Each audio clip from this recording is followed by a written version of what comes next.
Very good morning to class and most welcome to all my dear student in GVCC online defense classes. Today we are going on probability and discuss totally about probability. Firstly, the main definition of probability, प्रायिकता की basic definition क्या होती है। मैं आपको इस topic को 3 topic के साथ में कंपेयर लेके बता देता हूँ कि यहाँ पे डिफरेंस क्या क्या होता है। आपने डिस्कस किया होगा, एक तो संचय होता है आपका, एक आपका होता है बेटा क्रमचय, और तीसरा मेरे पास में आता है प्रायिकता। प्रायिकता पढ़ने से पहले आपको इन तीनों का डिफरेंस पता होना चाहिए कि कैसे कैसे इन तीनों का बेसिक मीनिंग होता है। देखो बेटा, अपने पास में मान लो एक बॉक्स है या कहीं भी कोई सेट दिया गया है, इसमें कुछ नंबर ऑफ आर्टिकल मैंने एज्यूम कर लिए 10। अब इनको आप किसी एक पर्टिकुलर नियम से या रूल से इनको सेट करना चाहो ऑर्डरली या एक क्रम होना चाहिए निश्चित, तब तो हमेशा अपन बात करेंगे बेटा क्रमचय की। यदि आप इनमें से कुछ एलिमेंट्स को रखना चाहो या कुछ स्पेशल वस्तुओं को रखना चाहो जिनका एक ग्रुप बनाना है, तब अपन बात करेंगे संचय की। लेकिन इनमें से आपको कुछ आर्टिकल सिर्फ सेलेक्ट करने हैं, उनको ना ही तो अपने को अरेंजमेंट करना है, ना ही उनको कहीं सेट करना है, ना ही उनका अपने को एक ऑर्डर डिस्कस करना है, तब अपन सिर्फ और सिर्फ किसकी बात करेंगे, प्रायिकता की। तो इन तीनों में मेन डिफरेंस क्या होता है, यदि कुछ अपने पास में आर्टिकल या ऑब्जेक्ट होते हैं, कहीं भी मैथ्स में कोई नंबर भी हो सकते हैं या किसी बॉक्स में कोई वस्तुएं भी हो सकती हैं, इनको एक सिस्टम से, एक पर्टिकुलर ऑर्डर से या क्रम से, जैसे पहले छोटे होते हैं फिर बड़े आर्टिकल्स हो सकते हैं, पहले बड़े या फिर छोटे, कोई भी आपका एक पर्टिकुलर नियम हो सकता है, उनके अकॉर्डिंग यदि सेट करना होता है तो वो क्वेश्चंस अपन सॉल्व करेंगे क्रम। जैसे इंग्लिश फॉर्मेट होता है परम्यूटेशन, नोटेशन होता है बेटा इसका पी, ओके। बट यदि इन्हीं आर्टिकल्स में से कुछ आर्टिकल का एक ग्रुप बनाना है या समूह बनाना है, तो इसका इंग्लिश फॉर्मेट होता है कॉम्बिनेशंस। ये पढ़ेंगे बेटा अपन संचय में, इसका नोटेशन होता है कैपिटल सी। बट इन आर्टिकल्स में से प्राइमरी कंडीशन, इनिशियल कंडीशन में कुछ सेलेक्ट ही करने हैं, आपको ये भी नहीं देखना कौन कौन से सेलेक्ट करने, सिर्फ नंबर ही सेलेक्ट करने कि मेरे पास में 4 वस्तुएं चाहिए या कोई 4 नंबर चाहिए, वो नंबर कुछ भी हो सकता है। तो इनका जो टोटली डिस्कस होता है बेटा वो किसमें होता है, प्रायिकता में। इंग्लिश फॉर्मेट होता है प्रोबेबिलिटी। अब इसमें से अपने को क्या सेलेक्ट करना होता है, इसमें कुछ अपने पास में वस्तुएं भी हो सकती हैं, इसमें कुछ अपने पास में नंबर्स भी हो सकते हैं। तो उन वस्तुओं या नंबर को, मतलब जितनी भी इसमें वस्तुएं हो सकती हैं या मैथमेटिक्स की संख्याएं हो सकती हैं, इनको प्रायिकता की लैंग्वेज में बोलते हैं बेटा अपन घटना। क्या होती है, घटना। कैसे कैसे वहाँ पे काम हो रहा है वो होती है उसकी घटना। इसका इंग्लिश फॉर्मेट होता है बेटा ई फॉर होता है इवेंट, तो इसका कंप्लीट नोटेशन चलता है पीई, किसी घटना की प्रायिकता। ई फॉर इवेंट घटना होती है और पी फॉर क्या होती है उसकी प्रोबेबिलिटी। तो सबसे पहले तो अपना एक बेसिक यहाँ पे निकल के आया कि इसका नोटेशन या फिर संकेत क्या होता है। First notation of probability is equals to PE. E for होता है यहाँ पे इवेंट, हिंदी में होता है बेटा घटना। P4 होता है प्रोबेबिलिटी, जिसको मैंने आपको पहले ही बोल रखा है, इसको अपन क्या बोलेंगे, प्रायिकता। तो ये तो होती है आपकी घटना और ये होती है बेटा प्रायिकता। घटना से आप ये समझते हो कि वहाँ पे क्या घटित हो रहा है, क्या काम हो रहा है वहाँ पे, वो क्या होती है उसकी घटना होती है। और ये उसकी प्रायिकता, मतलब उसको अपन सेलेक्ट कर रहे हैं क्या, प्रायिकता, प्रोबेबिलिटी।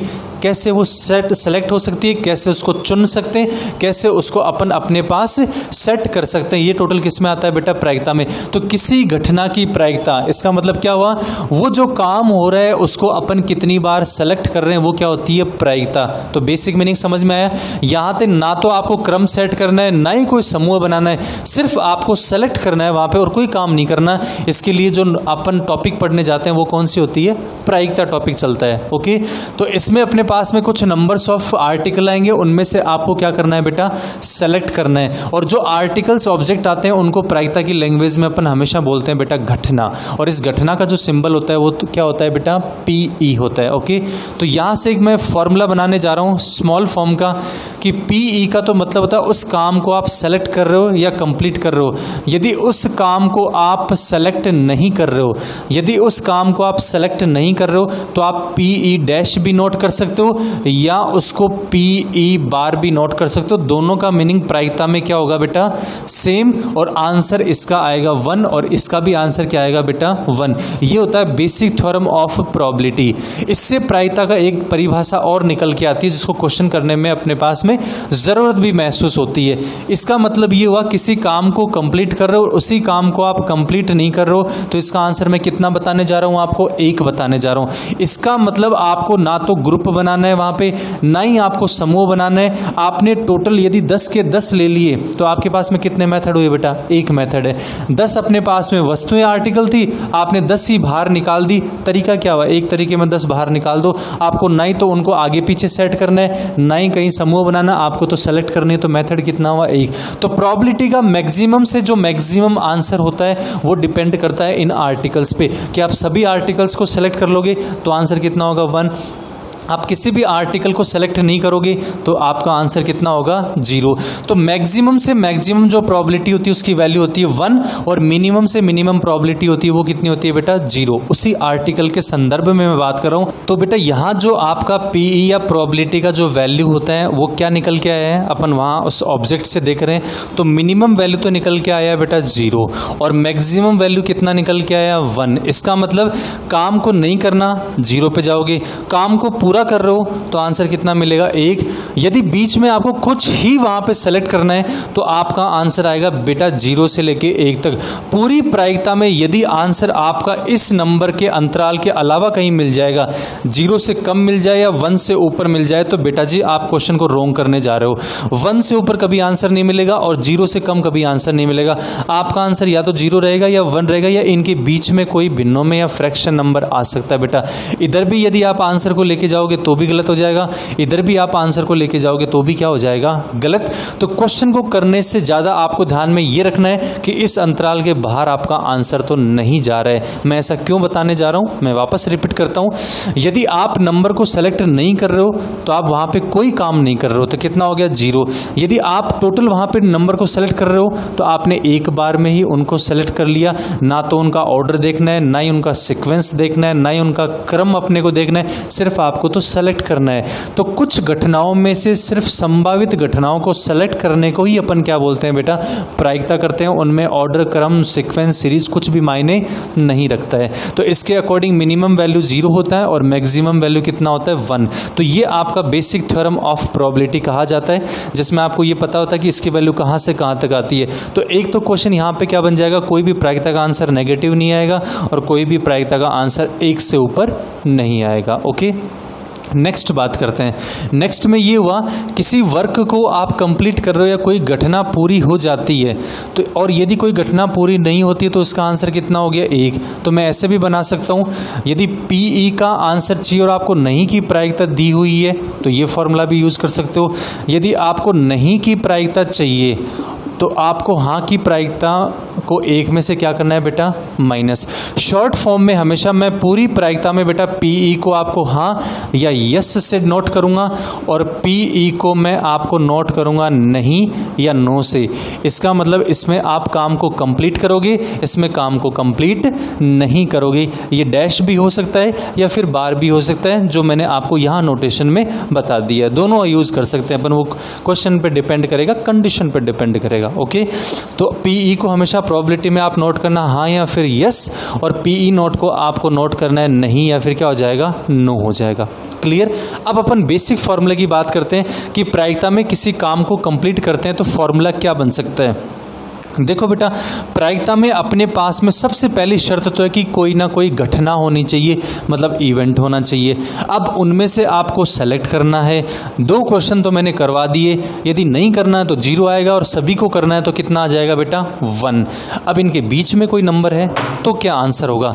तो प्रायिकता का जो बेसिक फॉर्मूला होता है PE इज इक्वल्स टू वो होता है बेटा m/n। इस m और n को हमेशा मैं आपको पूरी प्रायिकता में नोट करूंगा चयनित, और ये होंगे बेटा कुल। जैसे आगे प्रायिकता में बेस थ्योरम आएगी, बर्नौली थ्योरम आएगी, संयोग अनुपात आएंगे, सब कुछ आएगा उसमें।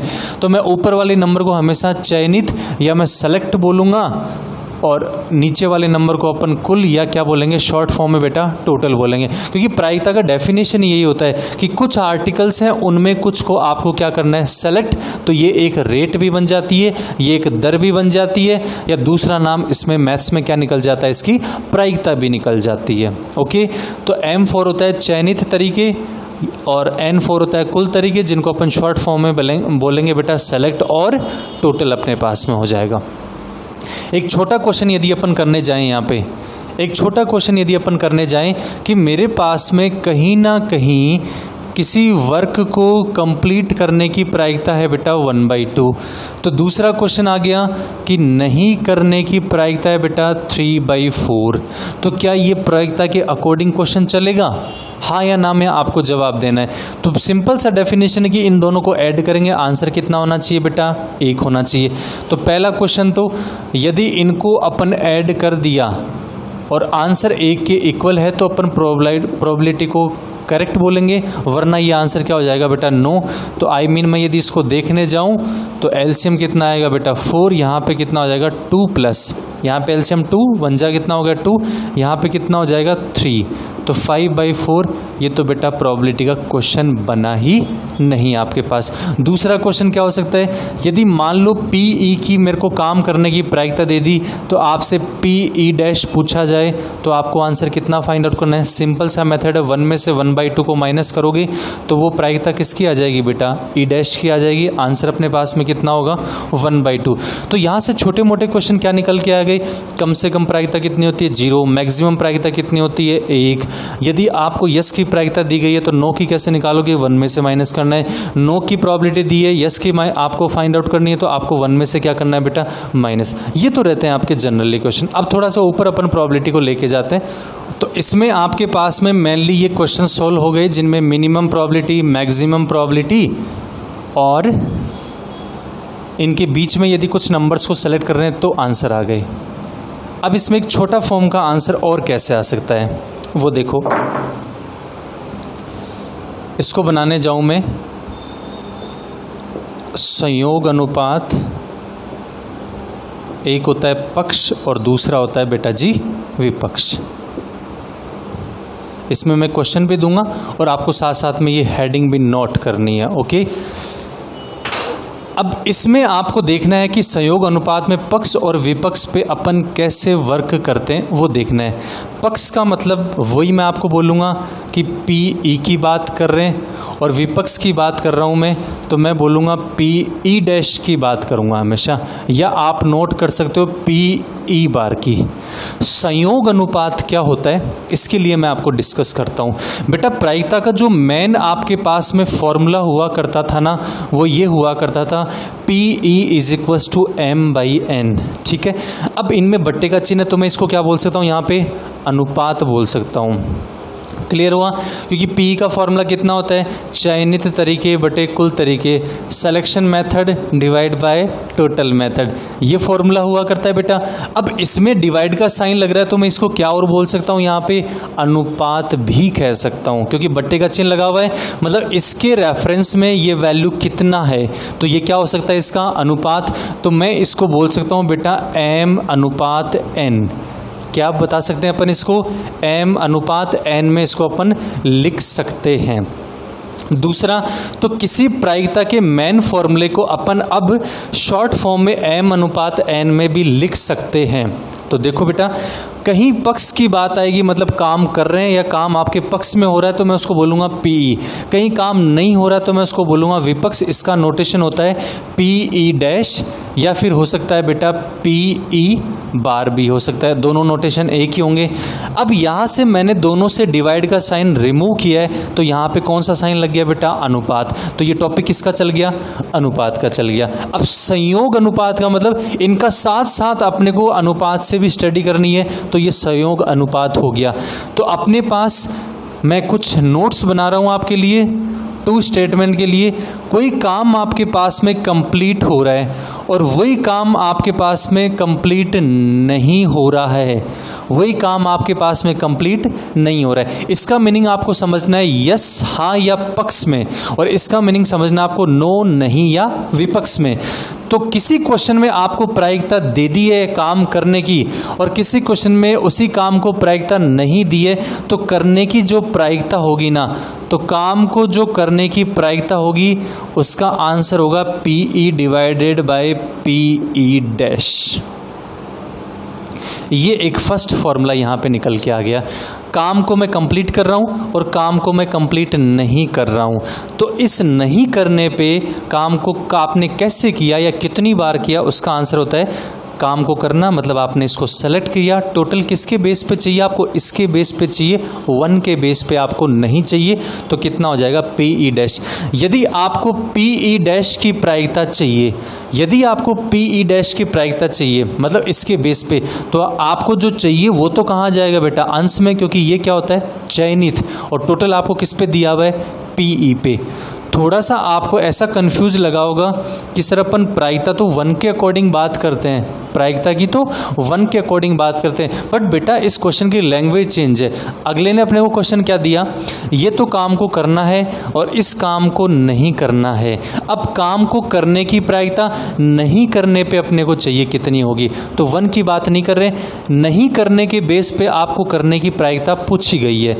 इस क्वेश्चन में काम को नहीं करने की प्रायिकता करने की बेस पे पूछी गई है। जो दिया हुआ होता है वो हमेशा डिवाइड में आएगा, जिसको सेलेक्ट करना होता है, चयनित करना होता है, वो कहाँ आता है बेटा, अंश में आता है। अब इसको अनुपात में देखना चाहूँ तो ये फॉर्मूला बन जाता है PE अनुपात PE डैश। तो ये भी अनुपात यहाँ पे बन सकता है PE डैश अनुपात PE, मतलब आपने डिवाइड वाले साइन को हटा दिया और यहाँ पे क्या लगा दिया, अनुपात। तो ये 2 स्टेटमेंट मेरे पास में निकल के आ गए, स्टेटमेंट नंबर A और स्टेटमेंट नंबर B। इनको आपको ध्यान में रखना है क्योंकि प्रायिकता का बेसिक क्वेश्चन यहाँ से बनेगा आपका। समझ में आ गया होगा और आपने लिख भी लिया होगा। अब क्वेश्चन कैसे पूछा जाता है, क्वेश्चन ऐसे पूछा जाता है कि मान लो किसी क्वेश्चन की प्रायिकता है बेटा 1/3 करने की और किसी क्वेश्चन की प्रायिकता नहीं करने की, मतलब कोई दूसरा काम दे दिया उसको नहीं कर रहे हैं अपन, उसी क्वेश्चन को नहीं, कोई दूसरा क्वेश्चन डाल दिया और उस काम को अपन नहीं कर रहे हैं। जैसे इस कोचिंग में मैथ्स पढ़ाने की प्रायिकता ये है और अनादर किसी कोचिंग में मैथ्स पढ़ाने की प्रायिकता बेटा 2/5 दी गई है। तो इस कोचिंग में मैथ्स पढ़ाने की प्रायिकता इस कोचिंग के पैटर्न पे आपको बतानी है कितनी हो सकती है। अब आप इसको देखने जाओगे ना तो बेटा इन दोनों को ऐड करेंगे तो 1 नहीं आएगा। ध्यान से सुनना, बहुत गहरी बात बताने जा रहा हूं। इन दोनों को जब ऐड करोगे तो आंसर 1 नहीं आएगा। हाँ बिल्कुल नहीं आएगा। क्यों? क्योंकि ये दोनों एक निकाय में या एक समूह में या एक ग्रुप में या एक सेट की प्रायिकता नहीं है। मेरा क्वेश्चन सुनना वापस, किसी काम में या किसी कोचिंग में मैथ्स पढ़ाने की प्रायिकता ये है और अनादर किसी कोचिंग में मैथ्स पढ़ाने की मतलब नहीं पढ़ा रहे वहाँ पे, उसकी प्रायिकता 2/5 है। एक कोचिंग की प्रायिकता नहीं है बेटा, ये किसी कोचिंग में पढ़ाने की है और ये अनादर किसी कोचिंग में जो इस कोचिंग से कोई रिलेशन नहीं है। तो इस कोचिंग में यदि पढ़ाने की प्रायिकता होती तो उसका आपका आंसर होता है 1/3 डिवाइडेड बाई कितना हो जाए 2/5। ये इसका एक फाइनली आंसर होता है। मैं किसके लिए बात कर रहा हूँ, ये PE के लिए बात कर रहा हूँ। ये मेरा एक क्वेश्चन था यहाँ पे। तो इस कोचिंग में मैथ्स पढ़ाने की प्रायिकता दूसरी कोचिंग के कंपेयर में करोगे तो कितनी प्रायिकता आ गई, ये आ गई। अब इसको आप क्या बदल सकते हो बेटा, अनुपात में भी बदल सकते हैं। क्या कर सकते हैं, इसको अनुपात में भी बदल सकते हैं। दूसरा, इसी क्वेश्चन को यदि मैं आगे लेके जाऊं, यदि प्रायिकता का क्वेश्चन आपको अनुपात में मिल जाए, यदि प्रायिकता का क्वेश्चन आपको अनुपात में मिल जाए तो आपको क्या करना है, इसके लिए भी थोड़ा सा सुन लेना। कोई 2 नंबर है और उनको आपको प्रायिकता में लेना है, कोई 2 नंबर है उनको प्रायिकता में अनुपात में दिया गया है, तो बेटा आप इन सिंपल नंबर को एक्स वाई में एज्यूम ना करके, क्योंकि जनरली बच्चों की आदत होती है एक्स वाई में एज्यूम कर लेते हैं, प्रायिकता में मत करना, क्योंकि प्रायिकता में आंसर फिक्स होता है। तो एम और एन में अनुपात कर लेना। अनुपात के जब साइन को रिमूव करोगे तो किसी एक नंबर से मल्टीप्लाई कर देना। इनको मैंने किससे मल्टीप्लाई कर दिया बेटा, एक्स से मल्टीप्लाई कर दिया है। समझ में आ गया। अब पहला जो नंबर होगा वो आपका पक्ष में हो जाएगा और दूसरा आपका आपका नंबर हो जाएगा वो कितना हो जाएगा बेटा, विपक्ष में। क्वेश्चन जैसे जैसे दिया गया वैसे वैसे कंडीशन को फॉलो करके अपन x का आंसर फाइंड आउट कर सकते हैं। तो बेटा डिफेंस में ये जो संयोगानुपात का क्वेश्चन है कंफर्म सही रहता है, लगभग इसको अनुपात के रूप में अपन पूछ लिया करते हैं, या डिफेंस के एग्जाम के पैटर्न में लगभग आपको ये क्वेश्चन मिल जाता है, आप चेक करके देख लेना। मैं थोड़ा सा वापस इस क्वेश्चन को लेके जाता हूँ। बेटा ये प्रायिकता से थोड़ा हट के क्वेश्चन है, क्यों? क्योंकि एक सिंपल सा क्लास में भी सभी टीचर्स ये बोलते हैं बेटा किसी काम को कंप्लीट करोगे और किसी काम को कंप्लीट नहीं करोगे तो आंसर एक आएगा, बट बेटा यहाँ पे नहीं आता है। क्यों? यहाँ पे प्रायिकता के क्वेश्चन को दो सिस्टम के लिए बात करते हैं, एक पक्ष होता है और दूसरा कौन सा होता है, विपक्ष। ये एक जगह नहीं होते हैं बेटा। तो किसी कोचिंग में जैसे किसी घर पे कोई बच्चा पढ़ रहा है उसकी प्रायिकता ये, मैं पूछूं उस घर में बच्चा नहीं पढ़ेगा उसकी प्रायिकता कितनी होगी, आपका आंसर होगा 1 - 1/3 = कितना होगा, 2/3। बट ये एक अलग घर चल रहा है, ये एक अलग घर की बात हो रही है, तो इनमें जब दोनों को ऐड करोगे तो आंसर एक नहीं आएगा। ठीक है बेटा, समझ में आ गया। ये अपना चल रहा था एक संयोगानुपात। अब इसका पक्ष भी अपन फाइंड आउट कर सकते हैं, विपक्ष भी फाइंड आउट कर सकते हैं। इसके लिए मैंने आपको 2 स्टेटमेंट दे दिए। अब जनरली अपन बात करते हैं कि प्रायिकता के यदि क्वेश्चंस आपके पास में होते हैं तो मेनली कौन से ऑब्जेक्ट होते हैं। एक तो अपन बात करते हैं बेटा कॉइन की, सिक्के की बात करते हैं। एक बात करते हैं बेटा अपन डाइस की, एक अपन बात करते हैं कार्ड्स की, जनरली आप जिनको जानते हो ताश के पत्ते हुआ करते हैं। ये 3 आपके पास में ऐसे ऑब्जेक्ट हैं जो बार बार आप काम में लोगे, क्योंकि इनके एक फिक्स कंसेप्ट है। वैसे तो यदि प्रायिकता के क्वेश्चन देखने जाते हैं तो सबसे ज़्यादा क्वेश्चन बनते हैं बेटा बॉल या गेंद के, लेकिन बॉल और गेंद में आपको कलर पूछ लेंगे, आपको संख्या बता देगी, लेकिन इसमें कोई गेंद वाले क्वेश्चन में फॉर्मूला नहीं होता है। वो तो जैसे क्वेश्चन बोल रहा है वैसे वैसे अपन चलते जाते हैं। लेकिन सिक्का हुआ करता है, डाइस हुआ करती है और कार्ड्स हुआ करते हैं, इनके पर्टिकुलर फॉर्मूले होते हैं जिनको अपन पहले प्रायिकता से पढ़ने से पहले आज की क्लास में डिस्कस कर लेते हैं। तो सबसे पहले अपन सिक्के के बारे में बात करेंगे कि सिक्के में क्या क्या इवेंट होती हैं, कौन कौन सी इवेंट होती हैं और कितनी होती है। तो आप हेडिंग नोट करो। सबसे पहले सिक्का, इंग्लिश फॉर्मेट होता है इसका कॉइन। अब सबसे पहले आप यदि सिक्के को देखने जाओगे तो सिक्के में 2 पहलू होते हैं बेटा, एक तो मिलेगा आपको हेड और दूसरा मिलेगा आपको टेल। पहला जो इवेंट मिलेगा वो आपको मिलेगा हेड और दूसरा इवेंट मिलेगा आपको टेल। ये 2 इवेंट अपने को एक सिक्के में मिलते हैं। ठीक है, अब सिक्का क्या क्या हो सकता है बेटा, एक सिक्के में नाम चलता है भिन्नत सिक्का और दूसरा इसका फॉर्मेट होता है वो होता है बेटा अनभिन्नत सिक्का। इनको भी मैं पहले ही बता देता हूँ क्योंकि बेसिक ये भी पूछा जाता है बार बार कि ये सिक्के दिए गए हैं। देखो जनरली अपन एक सिक्के को देखने जाते हैं तो 2 इवेंट आते हैं, एक तो मिलता है हेड और एक मिलता है टेल। लेकिन इस सिक्के में भी 2 परिभाषाएं ऐड कर देते हैं, एक तो होता है भिन्नत सिक्का, एक होता है अनभिन्नत। वो सिक्का जो इससे भिन्न नहीं होता है वो तो होता है बेटा अनभिन्नत सिक्का, और जो सिक्का इनसे भिन्न होता है वो क्या होता है, भिन्नत सिक्का होता है। मैं एक बार वापस इस डेफिनेशन को रिपीट करता हूँ कि इन दोनों में डिफरेंस क्या होता है। अनभिन्नत, अनभिन्नत का मतलब जो भिन्न नहीं है, मतलब ये नॉर्मल सिक्के की बात करेंगे। भिन्नत का मतलब उस सिक्के को अपन बनाने जाएंगे, उस पर कलर कर देंगे तो वो हमेशा हेड आएगा, या टेल वाले पे कलर कर देंगे तो ही हेड मिलेगा, या हेड वाले पे कलर कर देंगे तो कौन सा मिलेगा अपने को, हमेशा टेल वाला ही मिलेगा। तो ये सिक्का तो जो अपन नॉर्मल सिक्का लेते हैं वही बात करते हैं, मतलब जो नॉर्मल कॉइन लेंगे उसी के लिए अपन बात करेंगे। और ये सिक्का अपने डिपेंडेड है, सेल्फ मेड होता है बेटा, इसको अपन बनाते हैं कि कैसे कैसे ये बनता है सिक्का। ठीक है, तो इस वाले कंसेप्ट में अपन एक सिक्के की बात कर रहे थे जिसमें सिक्के 2 प्रकार के होते हैं, भिन्नत और अनभिन्नत। अनभिन्नत सिक्का नॉर्मल कॉइन होता है और भिन्नत सिक्का होता है सेल्फ मेड, जिसको अपन बनाते हैं कैसे भी कलर वलर करके या उसके हेड टेल को चेंज करके। अब अपन यहाँ पे देख रहे हैं कि कितने सिक्के हो सकते हैं। तो फर्स्ट तो मैं ले रहा हूँ बेटा यहाँ पे सिक्कों की संख्या, सिक्कों की संख्या, नहीं मजा आ रहा पढ़ाने का।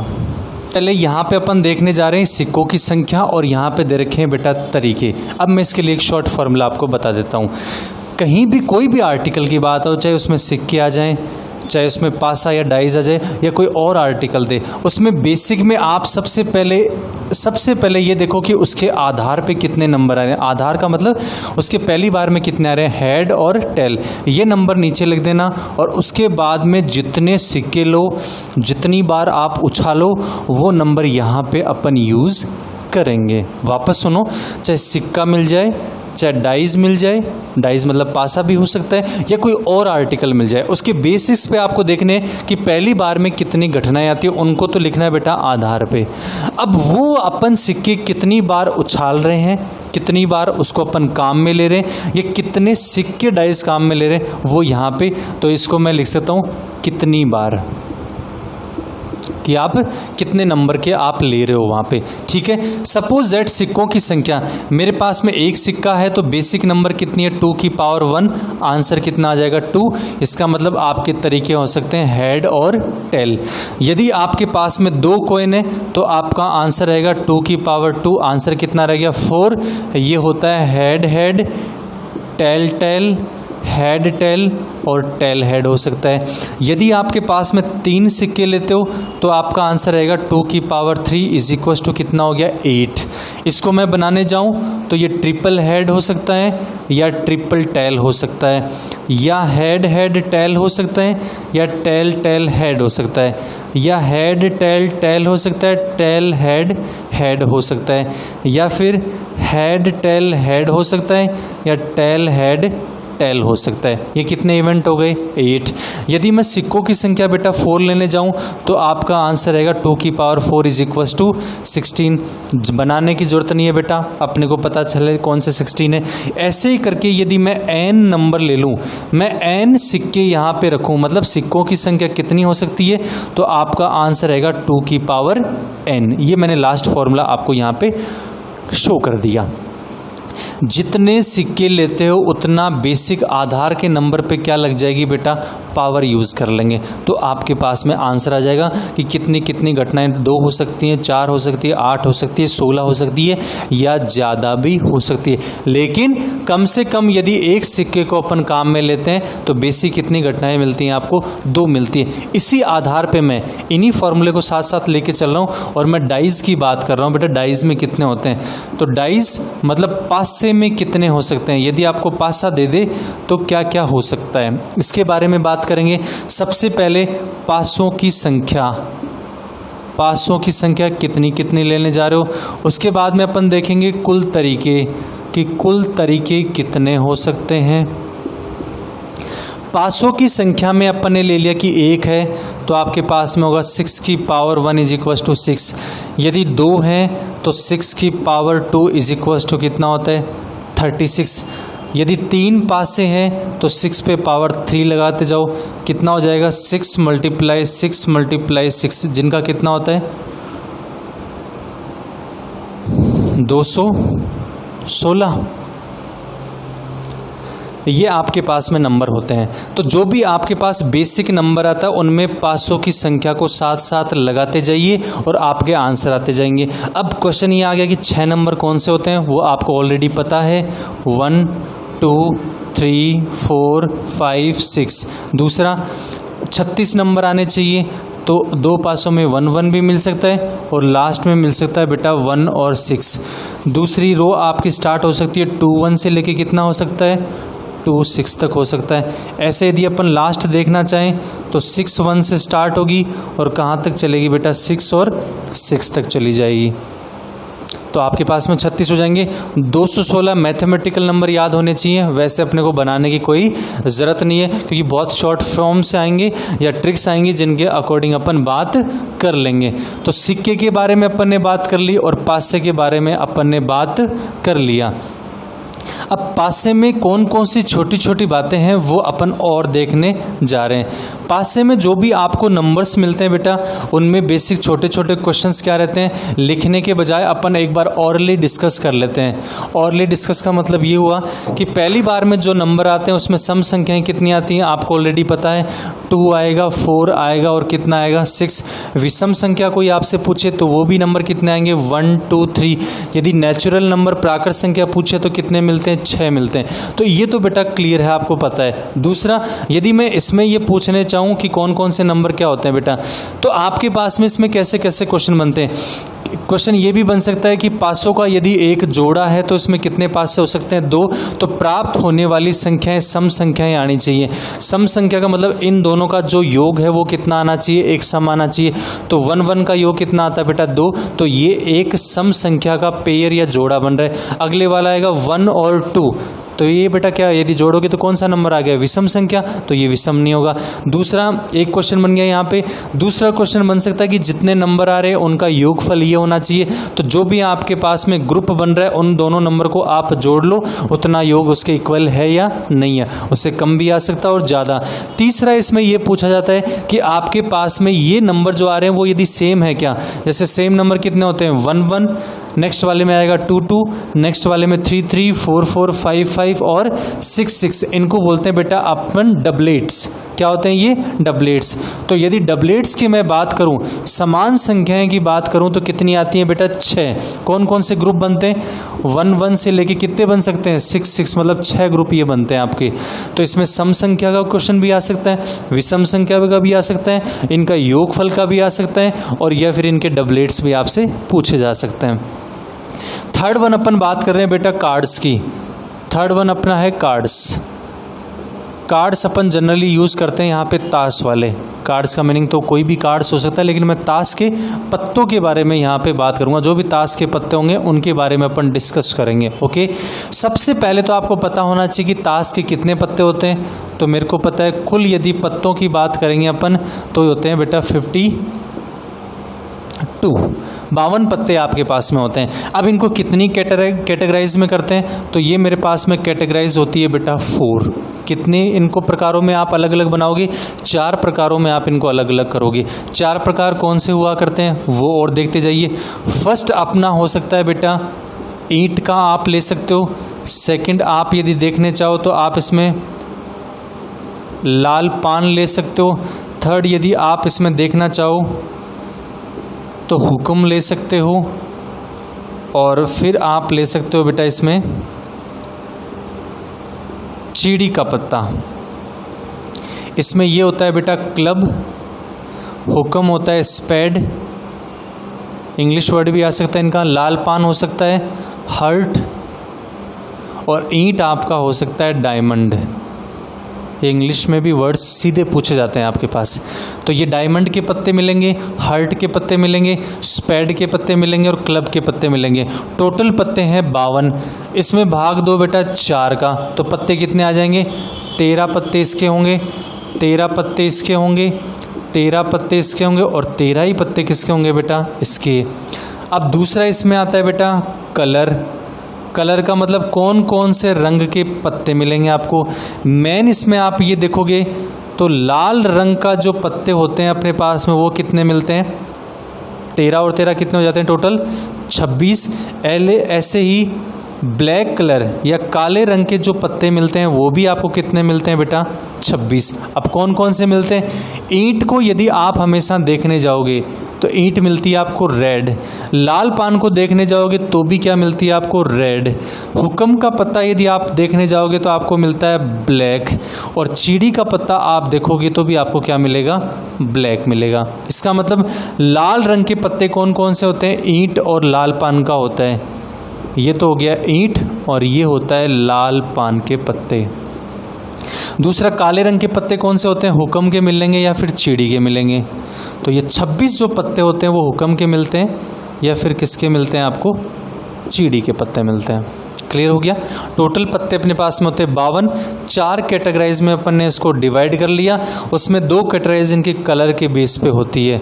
नेक्स्ट अपने को ये पता होना चाहिए कि ये 13 जो पत्ते एक फॉर्मेशन में बनते हैं वो कौन कौन से बनते हैं। तो ये तो आपको अच्छे से पता ही होगा कि जो 13 पत्ते होते हैं वो कौन कौन से होते हैं। 13 पत्तों के लिए यदि मैं बात करूं तो वो स्टार्ट होते हैं बेटा, मैथमेटिकल नंबर देखें तो 2 से स्टार्ट होते हैं, और लास्ट उनका पत्ता देखें तो वो एस तक या 21 तक चलते हैं। तो सबसे पहले इसमें 13 पत्ते कौन कौन से होते हैं उनको मैं कैटेगराइज करता हूं। 2, 3, 4, 5, 6, 7, 8, 9, फिर आएगा आपका जे, क्यू, के और एश। और भी होते हैं क्या बेटा पत्ते इसमें? इसमें कितना है? 9। 9 के बाद में क्या होगा? एक 10। 10 के बाद में कहाँ से स्टार्ट करते हैं अपन? जे फॉर जैकल, गुलाम से स्टार्ट करते हैं। तो एक पत्ता और कौन सा रह गया इसमें? 10। काउंट करते हैं 1 2 3 4 5 6 7 8 9 10 11 12 और कितने हो गए? 13। अब यहाँ पे संख्याओं के पत्ते कितने हैं वो ऊपर वाले नंबर में मैंने अलग लिख दिए। ये अपने होते हैं बेटा फेस कार्ड, जिन पे कोई ना कोई चित्र बना होता है, और 21 को यदि मैं सेपरेट लेना चाहूँ तो मैं इसको अलग भी लिख सकता हूँ, तो थोड़ा जल्दी याद रह जाएंगे आपके। तो ये तो है बेटा संख्याओं के पत्ते। कितने होते हैं? 1 2 3 4 5 6 7 8 9। तो संख्याओं के पत्ते तो होते हैं 9। यदि अपन चित्रों के कार्ड देखना चाहें तो कितने होते हैं? 1 में 3। और सबसे बड़ा या ऐश के पत्ते 1 में देखना चाहें तो वो कितना होता है? 1। तो इनको तो बोलते हैं संख्याओं के कार्ड। ये होते हैं बेटा फेस कार्ड, जिनको अपन बोलते हैं चित्र कार्ड भी बोल सकते हैं, या दूसरा नाम इसका चलता है बेटा दरबारी पत्र, क्योंकि ये लोग कहाँ रहते हैं? ये लोग कहाँ रहते हैं? दरबार में रहते हैं। जेकल भी रहता है, क्वीन भी रहती है और किंग भी रहते हैं। ये गुलाम होता है, ये रानी के पत्ते होते हैं, और ये होते हैं बेटा बादशाह के। ठीक है, तो ये चित्र कार्ड भी बोल सकते हैं, इनको दरबारी पत्र भी बोलते हैं। ये अपने पास में एक सबसे बड़ा पत्ता होता है जिसको ऐश बोलते हैं, या हिंदी में इसको बोल सकते हैं बेटा इक्का। ये 13 पत्तों की कैटेगराइज हो गई अपने पास में। तो ये 13 सभी में होंगे या नहीं होंगे? तो मैं कुछ स्पेशल नोट्स बना दूं छोटे छोटे, कि कुल यदि अपन संख्याओं के पत्र देखें, कुल संख्याओं के कार्ड देखें तो कितने हो सकते हैं? 1 में होते हैं बेटा 9, तो 4 में कितने होंगे अपने पास में? 36। क्लियर। यदि कुल अपन दरबारी या चित्र कार्ड देखें तो कितने हो सकते हैं अपने पास? 1 में कितने होते हैं? 3, तो 4 में कितने हो गए टोटल? 12। यदि टोटल अपन 21 की बात करें तो 1 में होता है बेटा 1, तो 4 में कितने हो जाएंगे अपने पास में? 4। ये थोड़ा जनरली क्वेश्चंस करते टाइम अपने को पता होना चाहिए कि दरबारी पत्र कितने होते हैं, संख्याओं के पत्ते कितने होते हैं, और इक्कों के पत्ते कितने होते हैं, जिनको अपन ने अलग अलग कैटेगराइज में नोट कर लिया है, जो आपको डायरेक्ट आपको दिमाग में याद रखने, क्योंकि क्वेश्चन में अपन इनको सीधे के सीधे काम में लेंगे। तो आपके पास में पहला था बेटा सिक्का, उसके बारे में अपन ने बात कर ली। दूसरा था पासा, उसके बारे में बात कर ली। तीसरा अपने पास में चल रहा था ताश, जिनमें अपन ने मोटे मोटे तरीके से ये देख लिया कि कौन से पत्ते को कैसे ले सकते हैं, या कौन कौन से पत्तों के कैसे कैसे नाम हो सकते हैं। अब मैं 4th पॉइंट पे ये लेने जा रहा हूँ कि यदि इनको आपस में चेंज कर दें, मतलब मैं एक सिक्के को एक कार्ड के साथ में ले लूँ, सिक्के को पासे के साथ में ले लूँ, तो क्या क्या हो सकता है। तो नेक्स्ट 4th पॉइंट चलेगा, एक सिक्का और एक पासे के साथ में क्या क्या घटनाएं हो सकती हैं। तो हेडिंग नोट करना डी पॉइंट पे, एक सिक्का आपके पास में है और एक पासा आपके पास में है, तो कितनी घटनाएं होती हैं। ठीक है, वहाँ मैंने एक चीज़ क्लियर करी थी बेटा, एक ही आर्टिकल चल रहा है और बार बार वही रिपीट हो रहा है, तो आपको फॉर्मूला यूज़ करना है, आधार पे कोई नंबर लिखना है, जितने वो आर्टिकल या उछाल रहे हैं वो नंबर यहाँ पे लिखना है। लेकिन जब दोनों आर्टिकल को चेंज कर दें तो हमेशा इसमें लगता है बेटा गुणनफल का नियम। गुणनफल का नियम मतलब आपके दोनों को घटनाओं को आपस में क्या करना है? गुणा करना है। जैसे मैं एक सिक्का ले रहा हूं तो कितनी घटनाएं होती हैं? 2। यदि मैं पासा ले रहा हूं तो कितनी घटनाएं होती है? 6। तो कुल घटनाओं की यदि मैं बात करूं, कुल घटनाओं की मैं बात करूं तो वो कितने हो सकते हैं बेटा? 6 दूनी कितने हो सकते हैं? 12। ठीक है, क्योंकि मैं अलग अलग ले रहा हूँ तो आपको गुणा में करना है। सेम लेते हो तो मैंने पावर का फॉर्मूला दे रखा था, वो वहाँ पे काम में लेना है। दूसरा, अब ये 12 घटनाएं कौन कौन सी हो सकती हैं, इसके लिए अपन बात करें। 1 के साथ में हेड भी आ सकता है, तो 1 के साथ में क्या आ सकता है बेटा, टेल भी आ सकता है। 2 के साथ में हेड भी आ सकता है, तो 2 के साथ में टेल भी आ सकता है। ऐसे करके 6 के साथ में हेड भी आ सकता है, और 6 के साथ में क्या आ सकता है बेटा, टेल भी आ सकता है। अब यदि इनके नंबर को मैं और ले लेता हूँ, जैसे सिक्कों की संख्या यदि मैंने बढ़ा दी, 5 से को 1 ले लेता हूँ, तो भी आपको कौन सा नियम लगाना है, गुणनफल का नियम ही लगाना है। उसमें आपको ये देखना है एक सिक्के में कितनी आ रही है, अगले सिक्के में कितनी आ रही है, 5 में कितनी आ रही है, सभी नंबर्स को आप क्या कर दो बेटा, गुणा। तो 1 से ज़्यादा, तो मैं स्पेशल नोट दे दूँ आपको यहाँ पे, 1 से ज़्यादा ऑब्जेक्ट लेने पर कुल घटनाएं उनके आधार घटनाओं के गुणनफल के बराबर होगी।